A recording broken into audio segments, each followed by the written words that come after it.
Well, the first Trump-Clinton debate is behind us, and the thing that struck me so much about that first debate was not so much what Donald Trump said to Hillary Clinton, but rather what he did not say. So let me give the conservative response to many of the points that Madam Clinton made and just kind of went unanswered.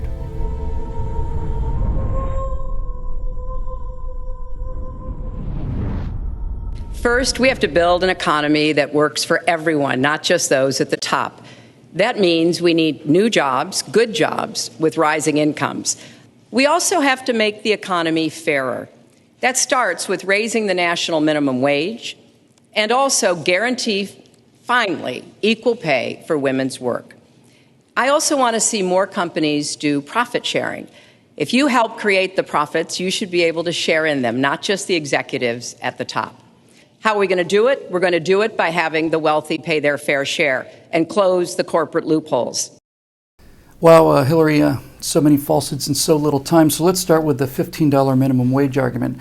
Now, some cities like Seattle have instituted a $15 per hour minimum wage law. Turns out that small business owners, the kind of people that actually pay minimum wage, did not reluctantly lurk down to their underground money caves and come up with more sacks of gold stolen from the workers. Because $15 minimum wage results in the loss of jobs. People cannot afford to pay this, so the hours of existing employees are cut back, jobs are taken away, people are fired. In fact, if you look at something like McDonald's, when they demanded $15 per hour minimum wage, then you get an automatic kiosk to take people in and take their orders, and everything just basically disappears. So do the jobs. A minimum wage job was never supposed to be a living wage. It was designed for people, mostly teenagers, to basically get started in the job market, and it's a place to start your work resume and not end your work resume. Now, as far as unequal pay for women, the old 80 cents on the dollar argument, well, that's a gigantic lie, and you know it, Mrs. Clinton. Now, it is true that if you average all of the male salaries and all of the female salaries, men do make more than women. And the reason that they make more than women is because they put in longer hours at higher paying and often vastly more dangerous jobs.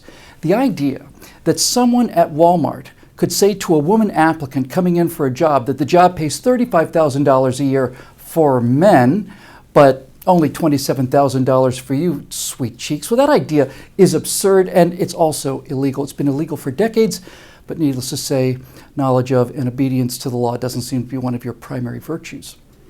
Now, as to your idea of profit sharing of corporate earnings, I think that's absolutely terrific, and I fully support it. As a matter of fact, right now, in the middle of your hometown of New York City, there's a place where workers can right this second own pieces of a company's profit or their losses.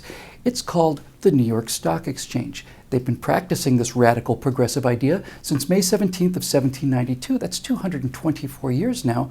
So you might want to update your files a little bit. I'd be happy to shoot you an email about it, but promise me you'll keep it under your hat, won't you? And finally, the central issue of your party's shameful class warfare rhetoric can be demolished with a few simple facts. And here it is. The top 1% in terms of income pays 45% of all tax revenues. Let's be crystal clear that everybody heard that. The top 1% of income pays almost half of all of the income taxes in this country. The bottom 35%, the bottom third of Americans essentially, pay no income tax at all. So you are, in fact, absolutely right, Hillary. The rich do not pay their fair share. They pay far more than their fair share. And if we taxed them less, then that money would go to invest in real businesses and create real jobs instead of going to politicians in Washington who gin up envy and resentment in order to achieve the power and the money that they are either too stupid or too lazy to go out and get on their own. We need your help to keep these messages coming. If you want to help us make a difference, please go to billwhittle.com and become a member.